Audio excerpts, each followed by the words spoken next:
Greetings, Lisa here. If you go to sleep at night, you feel like you've done something, more than likely you have. We consider this that you work for the army of the Lord or you're working for the army of the bad guys. Either way, I'm speaking to you. These theorems are based on Dolores Cannon's work, reading the Bible, and my own personal experiences. Now, this is phase 3. This is take 3 on this video. I've been having a hard time with it today. Um, it's been interesting. Um, the first one got cut in the middle just for no apparent reason. The second one, I pulled cards, different cards came out, and I threatened people, so I had to like ditch that because that's like a no-no. And so 3 times, let's hoping 3 times is the charm. And I'm going to use the same stuff, and I know there's a particular person who's blocking me because they don't want me to say the things I'm going to say. But anyway, today is Sunday. I'm going to go to church today, which is be the first time in over 30 years, 27 to 30 years. I haven't been in an effing church, so we'll see how that goes today. This is funny. I'm in a hotel room, and it's really the water in the bathroom, the faucet jig moves, so I have to hold it down while I do the handle, and then it only gives hot water, so I have to wash my face in the shower spigot because it gets hot and cold. Otherwise you burn your face off. Anyway, there's my and then you have to hear this because it's funny. I'm gonna turn the heater off.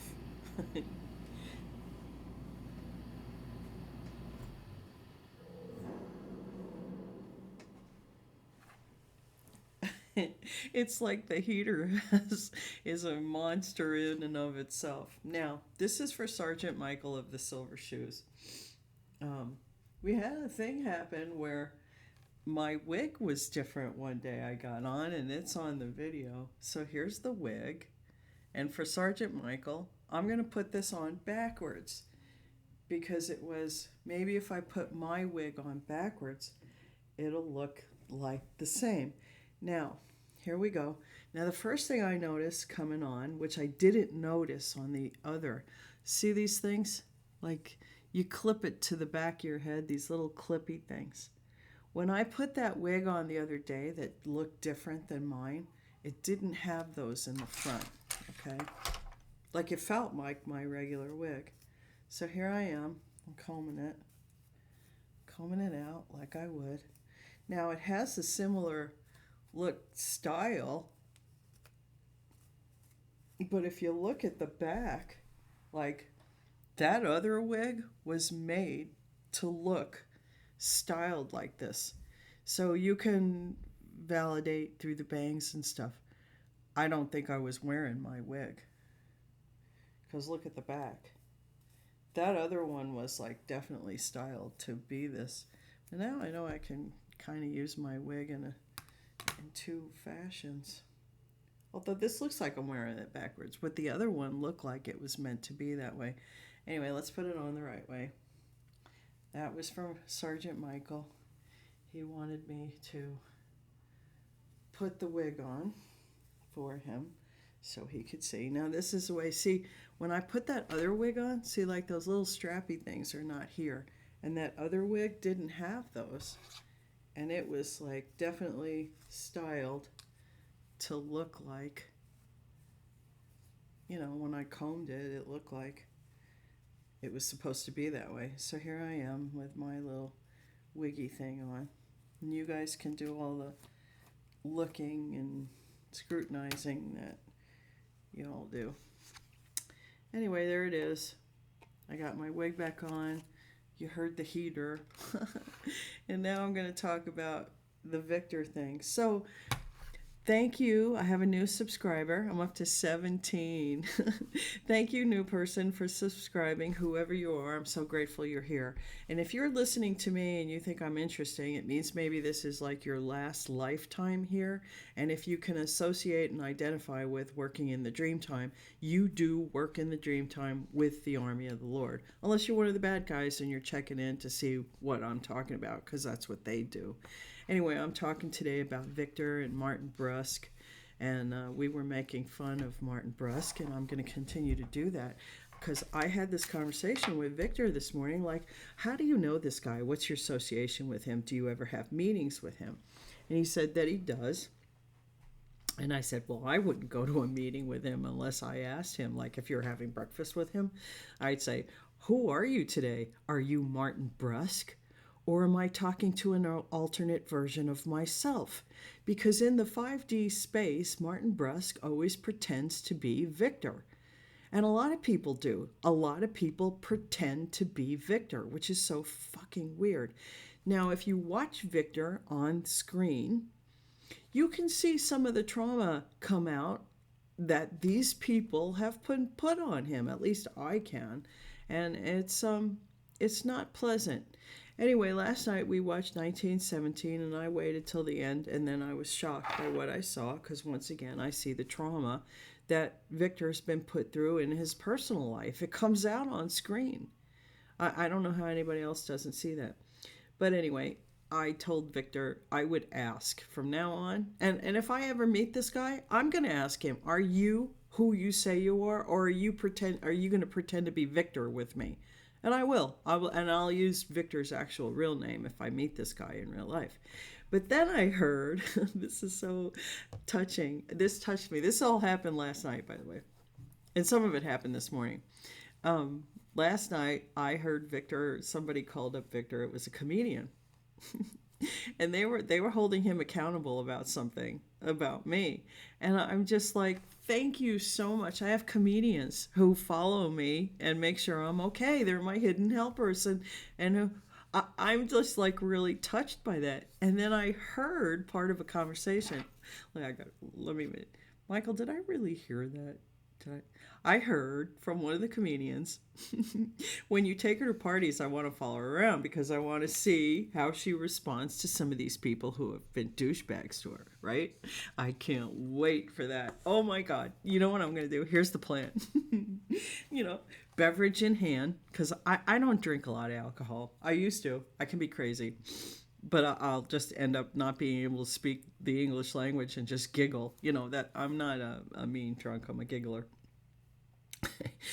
Anyway, I'm just going to have a beverage and just stare. I'm just going to stare at the people who have effed me over. And no matter where they go. And you guys can follow me around. It'd be great. If we follow in a group, I'm just going to shuffle through the crowd wherever they go. I'm going to make sure they see me staring at them. So that's my plan of action. I can't wait. I think that'll be fun. Anyway, that's that. Let's see. What else did we talk about? This is the third time. So, Martin Brusk. Is he Martin Brusk or is he going to be Victor? Oh, gosh. And I got to tell you, I don't like that guy. If you woke up in the middle of the night with Martin Brusk down by your private parts going, open to me, it's not anything you'll ever forget. And no, nothing's opening to you. Go away, boy. The candy store is closed. Hey, we don't want your kind here. And you can't have this. It's not for you. Well, some people think everything should be theirs. I mean, and that's what I was told about some of these people. If you're fighting coven people, if you're involved in witchcraft and warlockery, and it's been a part of your life in terms of keeping you repressed, keeping you sick, keeping you down, keeping your life always in a state of turmoil, it's very disconcerting, okay? Just know, stay steady, stay true to yourself, talk to your angels, talk to God, talk to Micheal. They're amazing. You do probably have hidden helpers. If you're listening to me, you probably are quantumly connected with a lot more people than you're aware of. And our families, our biological families, are not always the best people for us. That's an interesting thing. You hear everybody say it, and that's just the way it is. And when you awaken, you have to leave certain things behind. So the awakening process in and of itself is hard enough.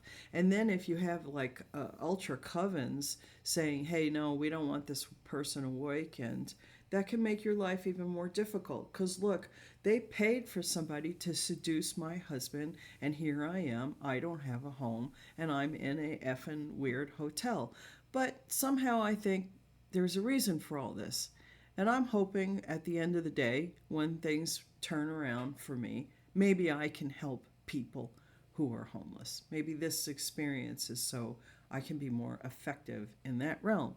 After all, we're talking about God and homelessness, and when you do the math on all the churches there are in America today, there really should be no homelessness. But I've sit in churches where I've heard the preacher talk about he had 15 motorcycles or more, and all his trips he goes on, and he was wearing a sharkskin suit. And I thought to myself, gee, wouldn't it be better served had that guy taken the tithe money and made sure that people in his parish weren't homeless or could pay for their surgeries or pay for their medication. And that's where I think churches should be going, especially since they don't pay taxes. And if they don't fulfill those functions, I think they should pay taxes. And you do the math on all the churches in America today. Why is there homelessness? So that's my message today. I am going to go to a church today. First time in over 30 years, so I'll tell you if the church still stands tomorrow after I leave today. Anyway, I don't know if you can hear my neighbors talking. Anyway, I'm going to pull some cards for you. This will be the first time. The first reading was really good. It was a delightful one. And I'm claiming that one, even though you all didn't get to see it. Let's see what comes out today. I'm pulling some archetypes. Let's see what comes out with the archetypes. So this will be a real short message. The reading, the second reading made me angry, so I threatened people, and I had to ditch that because you really can't threaten people online, you know. Even though I didn't say names, it's not cool. But the reading did make me angry. You know, these people who are in covens, if you've come out of that sort of situation, they don't have souls, really. They go through those courses, some of them do, where they limiting beliefs, so you don't have limiting beliefs anymore. And one of them is like, there's no such thing as sin. Sorry, but there is, you know. You can brainwash yourself to think that there's not, but there is. It's called universal law, and there's more than 7 of them. Somebody said there was only 7. No, universal laws is like a big, thick book. It's interesting. Are these the cards you want us to see today, Spirit? Okay. Let's see what we got. Eros. Ooh. This is even better. I like that. I think it goes this way. Does it go that way? Or does it go that way? Eros goes this way.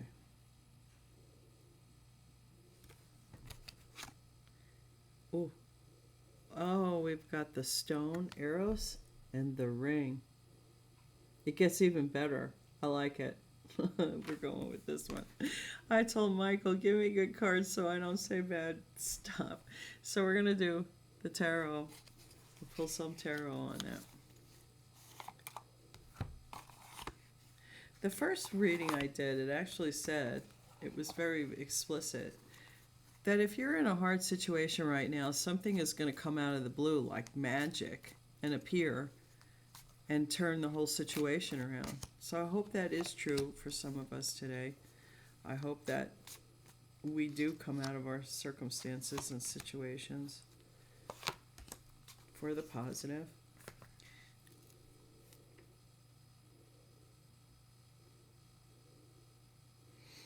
And just so you know, the angels, Michael said, damn it, the other day. Michael said, damn it. All right, 3 of Pentacles.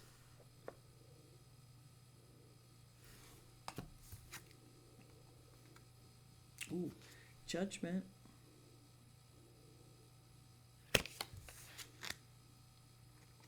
Ten of Wands.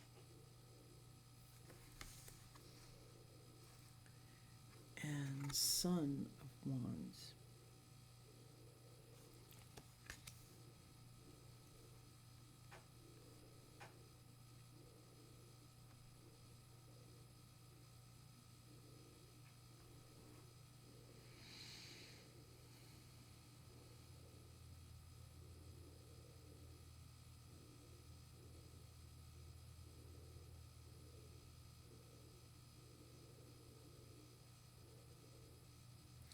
You know, this is the year of the snake. And next year is going to be the year of the horse. So a lot of us who have been impoverished and put down this year are going to reach our freedom next year. And the reason why I'm saying that is because of that snake.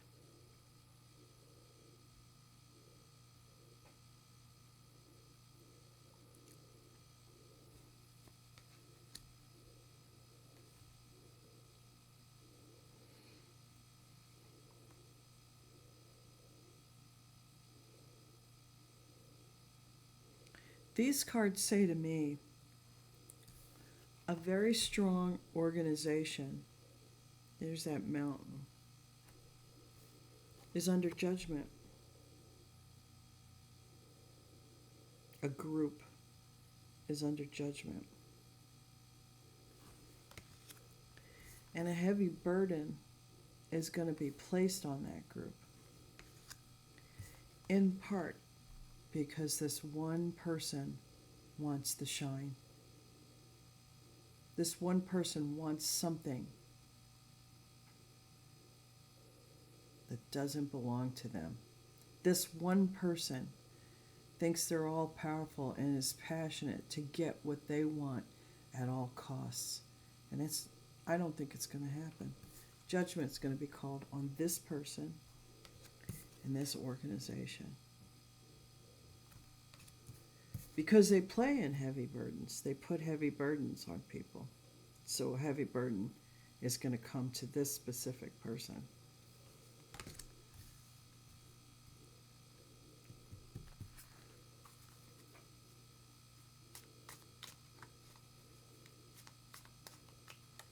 And in part, it has something to do with the ring and the arrows. That person doesn't want somebody to go forward, I'm feeling. But it's too bad. 2, 3. I wonder what they're doing out there. They sound like they're having fun. Are these the cards you want, Spirit? For the collective today?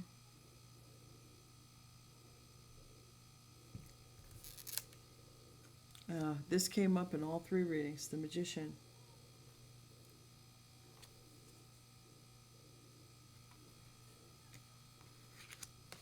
Son of Swords.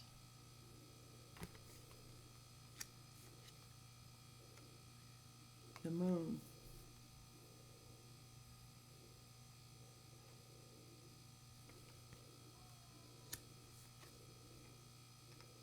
And the Fool. Brand new beginning. Little Chicky babe there.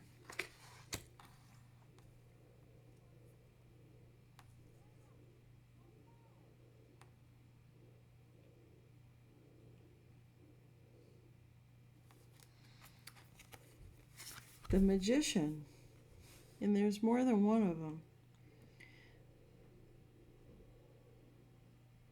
Cheetah energy. The Magician ends up speaking out and speaks. A magician, somebody who's very balanced in their energy, who's level-headed, has infinite power, infinite pentacles, somebody who's moneyed, is going to speak out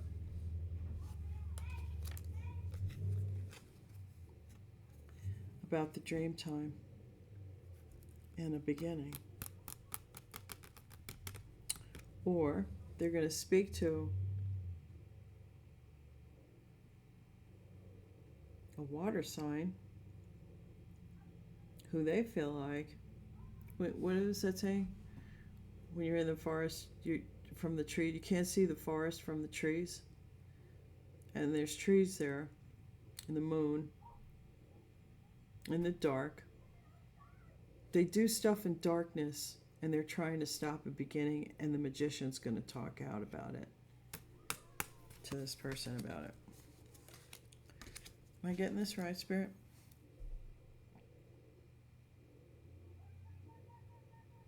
Do you want me to pull more cards? No, we're going to leave it there. So, a group is under judgment. And they're going to have a heavy burden placed on them because of one person. And a magician, somebody who holds magical power, will speak out about a new beginning. And I do believe this new beginning is this. They're going to talk about this to somebody who they want to say, just stop. It's time to stop. Leave it alone. You're all going down.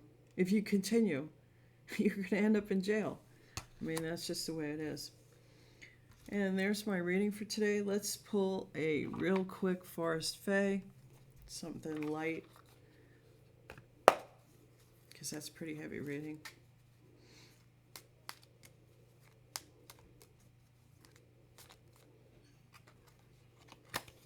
Let's see. The Storyteller. Stories are medicine, strengthening and renewing. So you have a story to tell? Tell it. Okay? People love hearing stories. Anyway, that's all I have for you today. It looks like I finished this message and it will get out to you. Anyway, remember, I think you're amazing and I absolutely do love you. Peace out, everybody. Be kind to each other. Bye now. And thank you. Thank you for listening if you did. Thank you for watching. And thank you to all my hidden helpers, even if you're not comedians. Peace out, everybody.